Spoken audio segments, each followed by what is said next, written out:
I found that nothing in life is worthwhile unless you take risks. Nothing. Nelson Mandela said, "There is no passion to be found playing small and settling for a life that's less than the one you're capable of living." Now, I'm sure in your experiences in school and applying to college and picking your major and deciding what you want to do with life, I'm sure people have told you to make sure you have something to fall back on. Make sure you got something to fall back on, honey.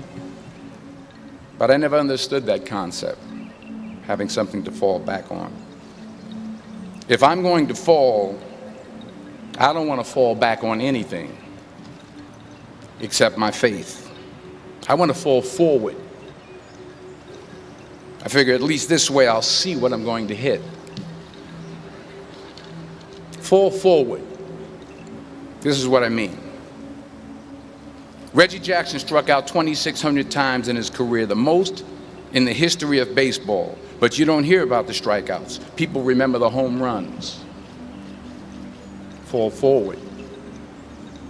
Thomas Edison conducted 1,000 failed experiments. Did you know that? I didn't know that. Because the 1,001st was the light bulb. Fall forward. Every failed experiment is one step closer to success. You've got to take risks, and I'm sure you've probably heard that before, but I want to talk to you about why that's so important. First, you will fail at some point in your life. Accept it. You will lose. You will embarrass yourself. You will suck at something. There's no doubt about it. And I should know. In the acting business, you fail all the time. Early on in my career, I auditioned for a part in a Broadway musical. Perfect role for me, I thought, except for the fact that I can't sing. I didn't get the job. But here's the thing. I didn't quit. I didn't fall back. I walked out of there to prepare for the next audition, and the next audition, and the next audition. But I continued to fail, and fail, and fail. But it didn't matter, because you know what? There's an old saying, you hang around the barbershop long enough, sooner or later you're going to get a haircut. So you will catch a break, and I did catch a break. Last year, I did a play called Fences on Broadway. But here's the kicker. It was at the Court Theater. It was at the same theater that I failed that first audition 30 years prior.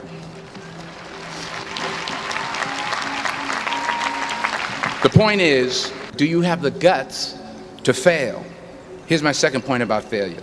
If you don't fail, you're not even trying.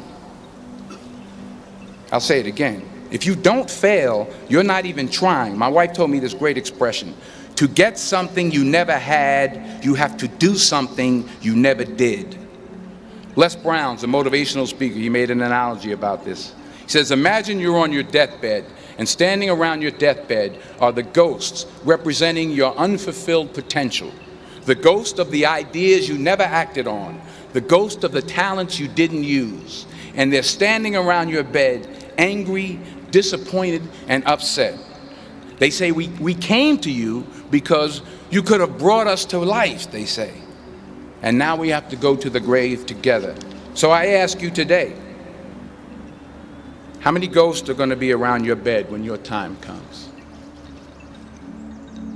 You've invested a lot in your education, and people have invested in you. And let me tell you, the world needs your talents, man, does it ever. So you got to get out there. You got to give it everything you got, whether it's your time, your talent, your prayers, or your treasures. Because remember this, you will never see a U-Haul behind a hearse. So the question is, what are you going to do with what you have? I'm not talking about how much you have.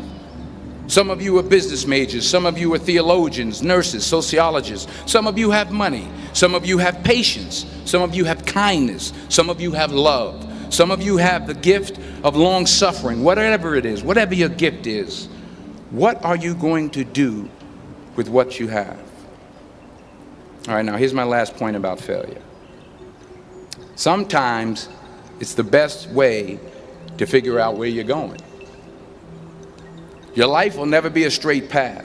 I began at Fordham University as a pre-med student. I took a course called cardiac morphogenesis. I couldn't read it, I couldn't say it, I sure couldn't pass it. So then I decided to go into pre-law, then journalism. And with no academic focus, my grades took off in their own direction. Yeah, down. I was a 1.8 GPA one semester, and the university very politely suggested that it might be better to take some time off. I was 20 years old. I was at my lowest point. And then one day, while working as a counselor at a YMCA camp in Connecticut, we put on a talent show for the campers. And after the show, another counselor came up to me and asked, "Have you ever thought about acting? You're good at that." So when I got back to Fordham that fall, I got in, I changed my major once again for the last time.